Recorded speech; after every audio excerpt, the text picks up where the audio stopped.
Hey everyone, welcome back to Corporate Decoder, the place where we peel back the layers of corporate filings to uncover the real story. Today we are diving into a little update from Jones Soda Company. It seems like they've been busy behind the scenes with their finances, and we are going to break down what it all means for you. If you are looking for the kind of insights that make financial reports actually interesting, you are in the right place. And hey, before we get into the nitty-gritty, if you find this kind of content valuable, make sure to hit that subscribe button. We also have a fantastic community over on Discord. The link is in the description below. Come join the conversation. So what we have here is an 8K filing. Think of this as a current report that companies file when something significant happens that shareholders should know about right away. It is not a big quarterly or annual report, but rather a signal flare for important events. The main event here happened on the 1st of December 2025. Now, this filing itself was made a few days later on the 5th of December 2025, but the actions described took place on the 1st of December date. The company involved is Jones Soda Company. You might know them for their unique soda flavors and customizable labels. But behind the fun branding, there is a business that has financial operations we need to watch. This report specifically talks about Jones Soda Company USA Incorporated, which is a wholly owned subsidiary of the main company.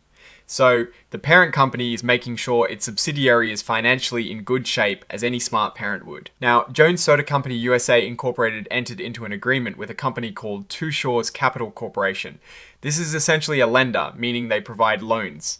This is not a new relationship, as the report mentions a previous loan agreement from February 2025. What happened on the 1st of December was an amendment to an existing loan agreement. Think of it like this. Imagine you have a loan for your house and you need a bit more money or want to change the terms. You go back to the bank and ask for an amendment to your original agreement. That is exactly what Jones Soda Company USA Incorporated did here. The most important change in this loan agreement amendment is that the limit or the revolving loan cap was increased. It was raised to a full $10 million.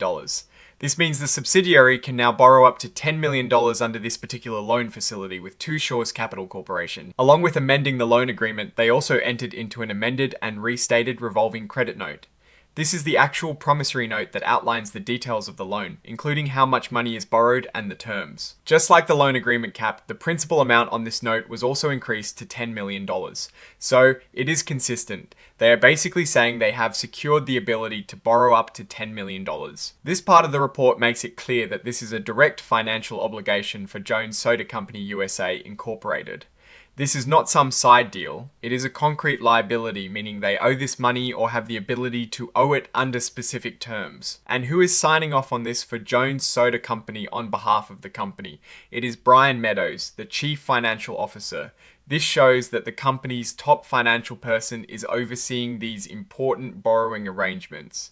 Now, what does this actually mean for Jones Soda Company and for us as observers of the company? An increase in borrowing capacity to $10 million suggests the company might be planning for expansion, or perhaps needs more working capital to manage its day-to-day operations. It is important to remember this is for the subsidiary, but it directly impacts the parent company Jones Soda Company. Think about it this way. If a business is growing, it often needs more money to buy inventory, invest in new equipment, or even fund marketing campaigns. Or if sales are a bit unpredictable, having a larger credit line can act as a financial safety net, ensuring they can meet their obligations even during slower periods. What is interesting here is that this is an amendment to an existing loan. This implies that the initial loan terms were suitable, and now they are looking to expand that relationship.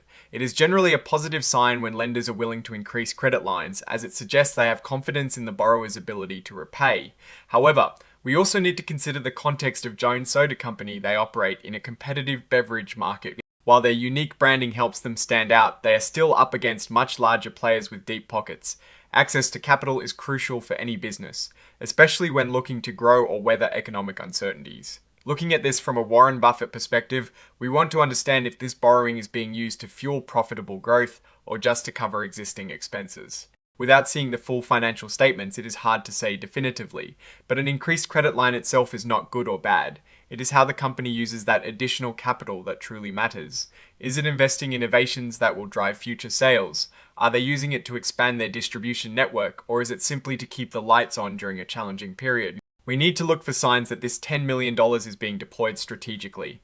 The fact that this is a revolving credit facility means they can borrow, repay, and borrow again. This flexibility is valuable, but it also means they could potentially take on more debt if not managed carefully. For Jones Soda Company, the beverage industry can churn.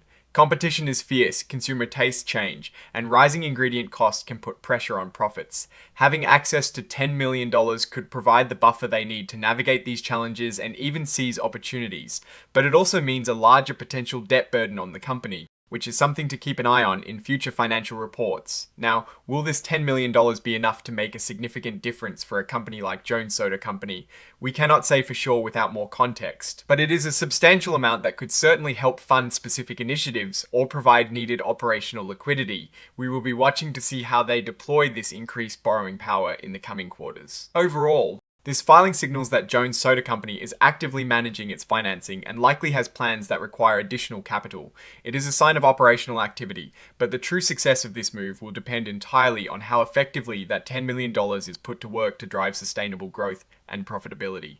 So, that is our quick decode of this Jones Soda Company 8. What is your take on this increased borrowing capacity? Do you think it is a smart move for the company? Let us know your thoughts in the comments below. If you found this breakdown helpful, please give this video a thumbs up and subscribe for more of our corporate deep dives. And don't forget to join our growing community, links in the description.